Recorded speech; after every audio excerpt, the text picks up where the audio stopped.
cherry tomatoes are so prolific at the moment, so it's time to pick a bunch, and then let's take them inside and turn them into a delicious fermented bruschetta. And of course, we can't forget the basil.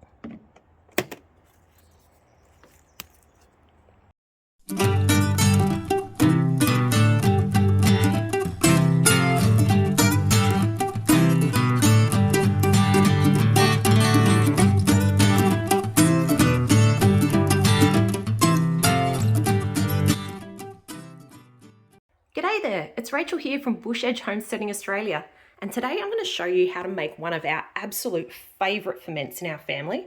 It is a delicious fermented bruschetta, and this one we're going to put together with some of the garlic that I've recently harvested from our garden, some of our yummy tiny little cherry tomatoes, which are absolutely perfect for this recipe, and also some of our homegrown basil as well.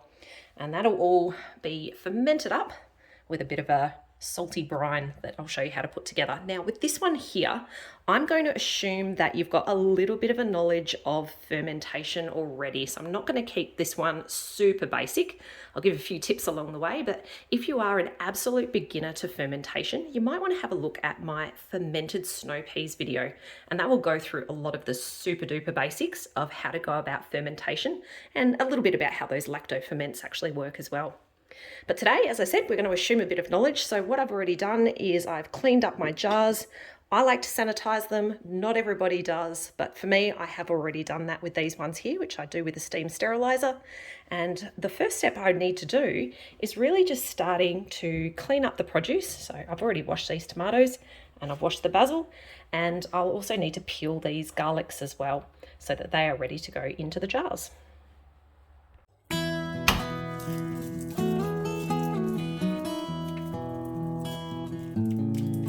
Good to have a bit of help in the kitchen to do the garlic.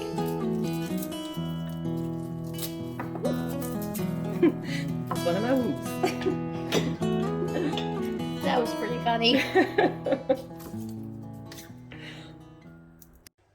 Now the garlic's all peeled, I'm just going to give it a bit of a rough chop.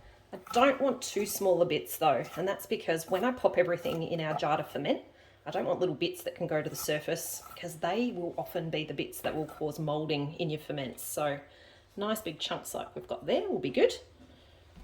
And the other thing I'm going to do is prepare this basil. I don't want all the stems in there, so I'm just going to pick the leaves off, and then I'm going to roughly chop those as well.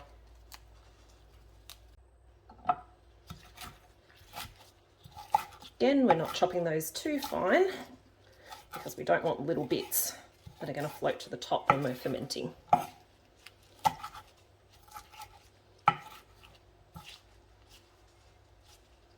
couple more big ones in there, and I reckon that should do. So this is the method that we're going to use today for the fermented bruschetta. Basically what I've got is a method for a quart jar. I'm going to put together 2 quart jars today though. So that's these jars here that we'll be using for today's ferment. Of course, you can use bigger sizes if you want. You just put more of the tomato, garlic and basil in. In terms of the volumes, you probably notice in the recipe here, I don't specify volumes. I just talk about kind of filling the jar with tomatoes, garlic and basil, and kind of distributing the garlic and basil throughout the tomatoes. Now, the reason for that is because you can do this in different size jars. As I said, I'm using the quarts today, but you just use more or less ingredients for the jar that you have. The reason I'm using the quart jars though is because these ones here are the wide mouth jars, which is this top here. And what I'm going to do with those is actually use a specific type of fermenting top, which I've got over here, which is the Mason Tops pickle pipe tops. So these ones here, I really like using these because they're kind of a bit of a set and forget when it comes to your fermentations. They've got this little kind of opening in the top here. If I squeeze that, you can kind of see how that opens. What that means is as you're having the fermentation going on your bench or in wherever fermentation spot you have, it will open up under pressure and it releases. So it means that you don't have to do the burping of jars that other people do. So that's why I'm using the jars that I'm using today, so that I can use these tops. All right, so back over here to our jars and to our ingredients. The first thing we're going to do is actually start filling these jars with these ingredients. So let's do that now.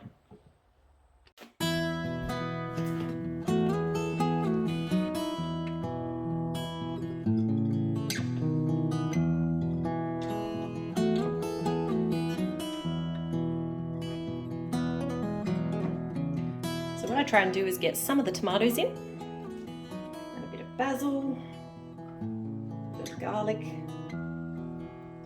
and kind of repeat. And that way you get the distribution of the garlic and the basil throughout your tomatoes.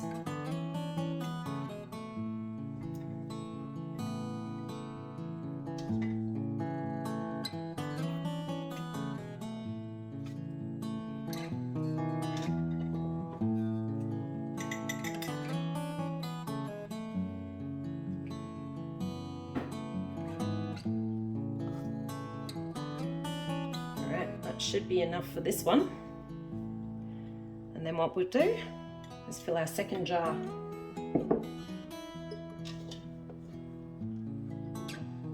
Now, one of the really cool things about this recipe is that you can adapt it a bit to your own taste. So obviously the main ingredients with your bruschettas is your tomato and your basil, your garlic. You can also add onion in this as well if you want to. But the proportions are really up to you. So if you're the sort of family or you're the sort of individual that likes to have more garlic, add more garlic. If you want more basil, add more basil. In fact, if you hate garlic and you hate basil, just do fermented tomatoes because they on their own are absolutely wonderful as well.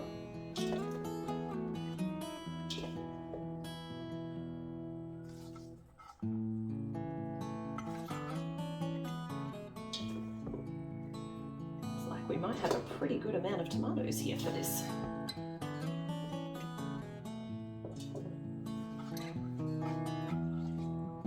It's always good when you do a reasonable guesstimate on your ingredients.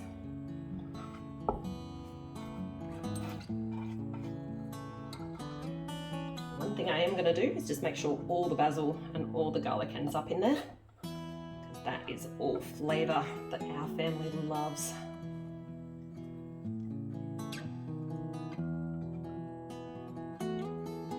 Alright, there's our 2 jars, all nice and full. The next thing we need to do here is make the brine. And this is going to be a 4% brine for our fermented bruschetta.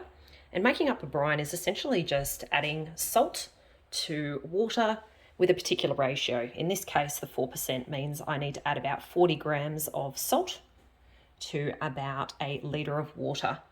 You do need to be a bit careful of water. I'll talk a bit more about that in the beginner video on snow peas, but with this one here, just keep in mind, don't use your tap water that's got chlorine and things like that because that can affect your ferment. So what I've got here is just some water that I'd boiled earlier in the day, and that's been sitting for a while, and that will be good for the use for this project. So all I need to do is first of all measure out our 40 grams of salt.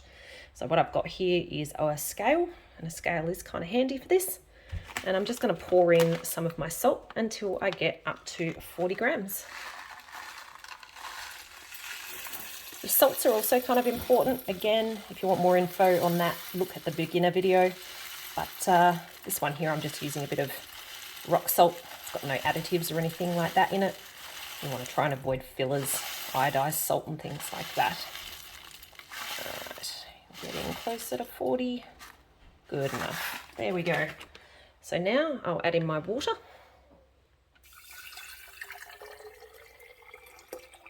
And I know my quart jar here, it's around a litre.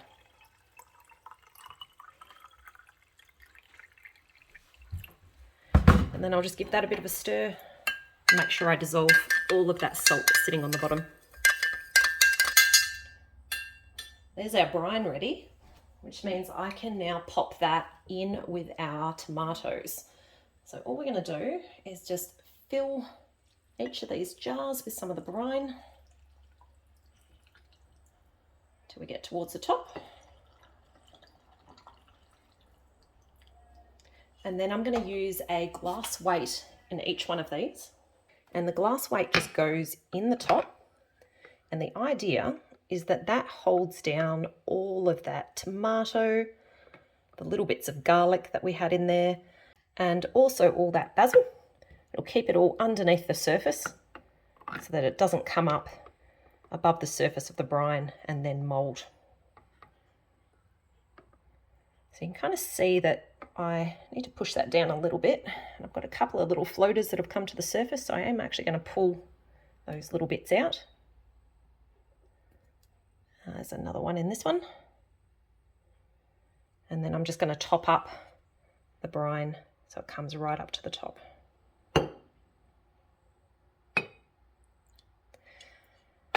Now that the brine is filled, I'm going to pop one of these pickle pipe tops on top.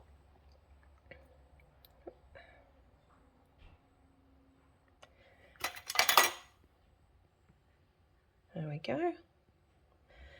And then a ring goes on each. And this is just one of the standard canning rings that I'm using here.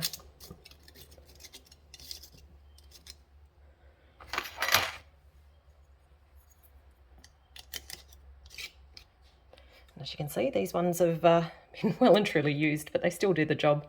In fact, I don't mind these ones that are a little bit rustier for some of these fermentation jobs because they do build up a bit of acidity, and that can, of course, affect your rings, as well as if there's any moisture as well.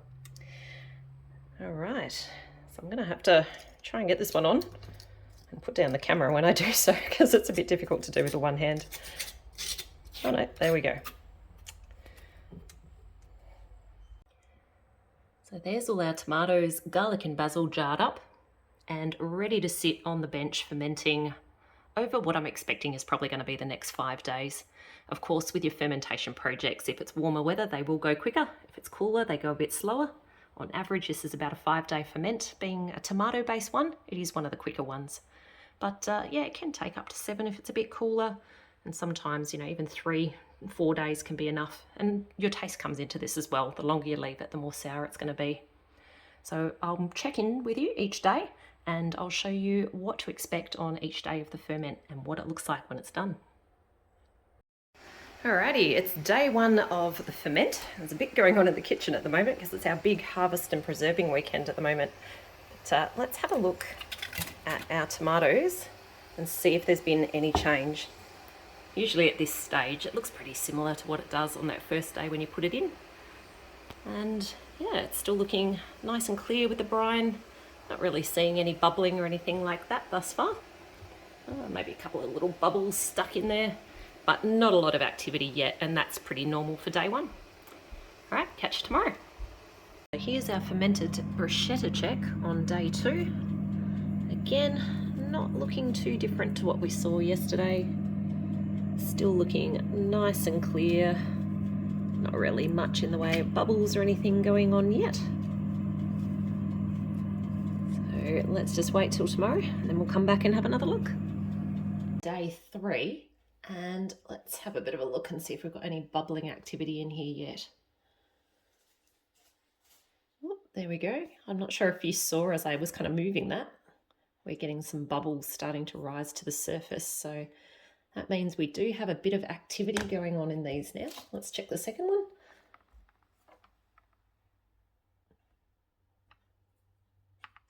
Again, a little bit of bubbling going on in there. You can also see a few bubbles kind of stuck in there. So we now have a bit of active fermentation going on.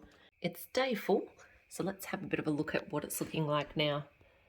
You can probably see the brine has started getting a little bit cloudier than it was before. So let's have a bit of a closer look for some bubbles.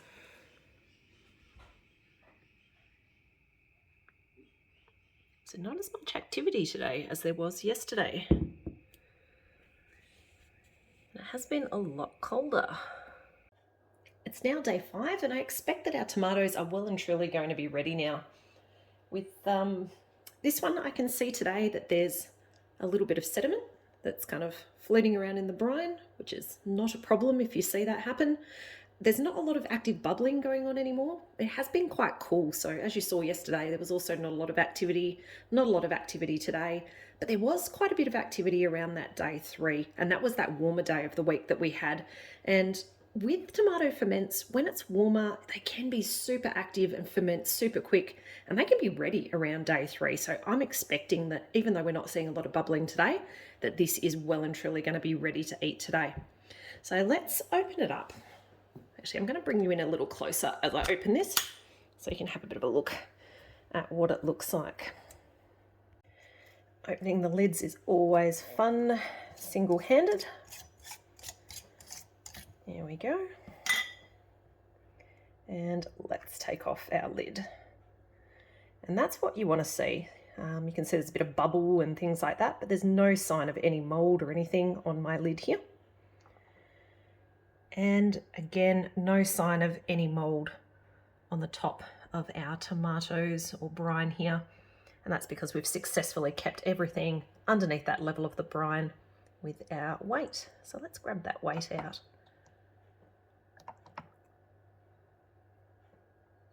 You can see all of our basil, our garlic and our tomatoes that have been held underneath. And what I'm going to do is I'm going to dive in and have a bit of a taste.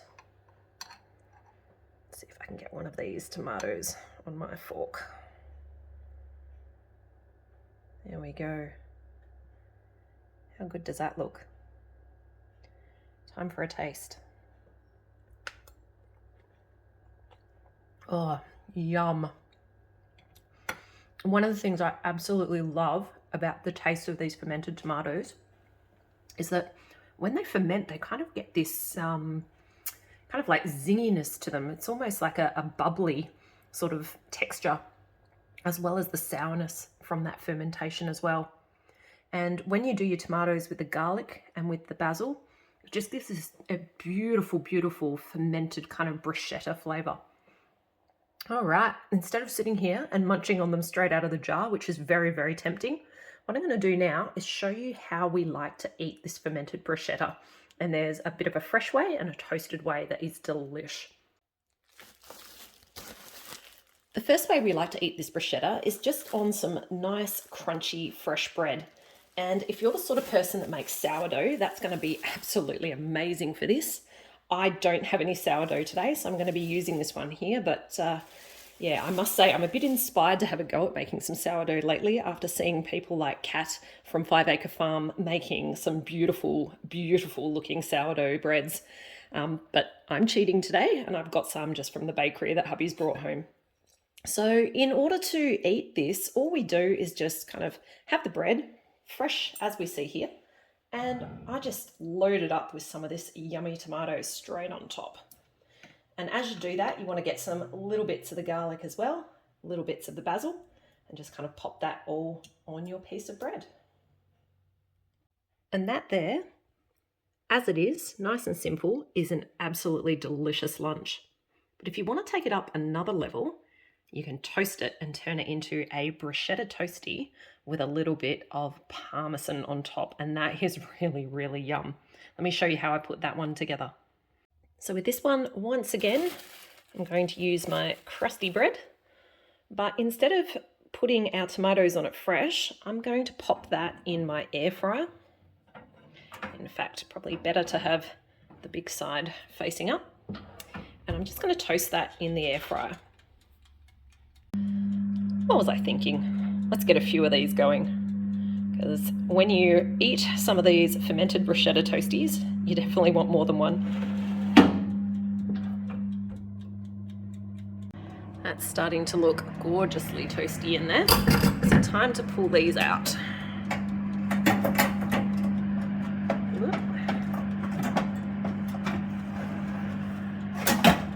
So at this stage, we're only toasting the one side. And then what we're going to do is load these up on the other side with these tomatoes.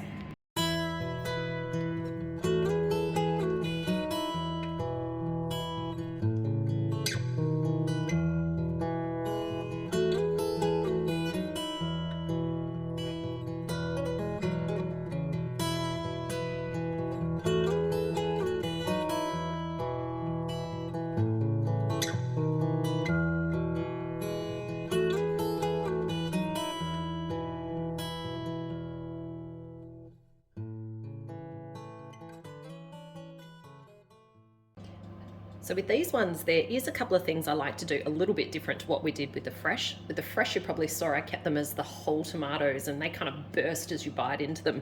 With these ones that I toast, I do like to just give them a little bit of a squish turn that air fryer back on in a second. And then after I've done that, we're going to add a little bit of cheese on top as well. And this just helps it all kind of toast up.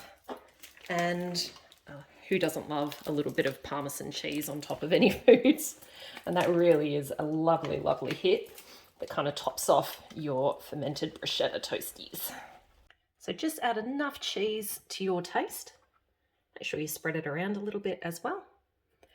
And then once you're happy with the amount of cheese you've got added, that will go back in our air fryer.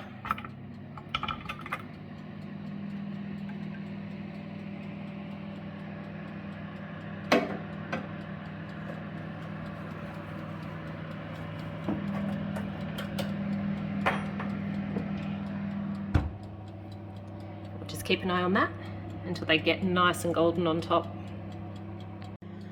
Whilst that's toasting, I've just got myself a couple of my normal tops that go on these jars, and these ones can now go into the fridge.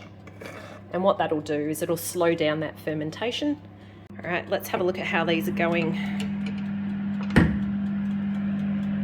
Oh, they are looking done. Oh my goodness, how good do they look?